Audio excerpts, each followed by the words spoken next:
Hello दोस्तों, राधे राधे, जय श्री कृष्णा। दोस्तों, आज हम आप लोगों के लिए एक ऐसी गीत लेकर आए हैं जो कुंभ मेला पर है, जिसमें लोग कैसे चीख रहे हैं, चिल्ला रहे हैं, लोग कैसे बिछुड़ रहे हैं। इस गीत के माध्यम से आप लोग सुनिए, और यह गीत आप लोगों को कैसी लगी कमेंट में अपनी राय जरूर दीजिएगा। और हाँ, यह बहुत ही दर्द भरी गीत है। आप लोग इसको पूरा सुनकर कमेंट में जरूर बताइएगा कि यह गीत कैसी लगी। कितना लोग गइल उनके विदाई हो गइल, कितना लोग गइल उनके विदाई हो गइल। कुंभ मेला जिन जा भैया भलाई ना भइल, कुंभ मेला जिन जा भैया भलाई ना भइल। कितना लोग गए ने घर से साह परिवार हो, कितना लोग गए ने घर से साह परिवार हो। छूटी गइल साथ भयल जियरा बेहाल हो, छूटी गइल साथ भइले जियरा बेहाल हो। कितना बाल गोपाल के हमाई खो गइल, कितना बाल गोपाल के हमाई खो गइल। कुंभ मेला में न जा भैया भलाई ना भइल, कुंभ मेला जिन जा भैया भलाई ना भइल। 25 जनवरी के 1 बजे रतिया, 25 जनवरी के 1 बजे रतिया। कितना लोग मरने के हो कहीं न पावे बतिया, कितना लोग मरने के हो कहीं न पावे बतिया।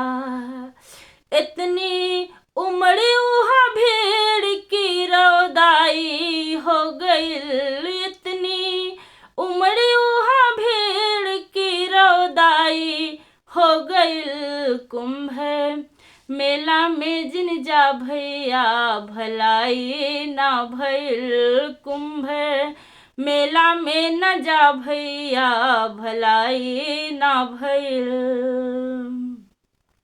माई बहनिया भाई रोवे पीटी छतिया, माई बहनिया भाई रोवे पीटी छतिया।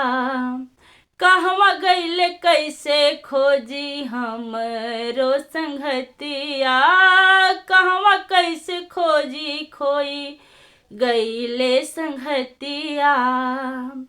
कितनी मांग के सिंधोरे के ललाई खो गइल, कितने मांग के सिंधोरे के ललाई खो गइल। कुंभ मेला में जिन जा भैया भलाई ना भइल, कुंभ मेला जिन जा भैया भलाई ना भइल। आँखी भरी आंसू लहले गाँव में पूजा गीतिया, आँखी भरी आंसू लहले गाँव में पूजा गीतिया। केतनन के माई खोई केतनन के बिटिया, केतनन के माई खोई केतनन के बिटिया।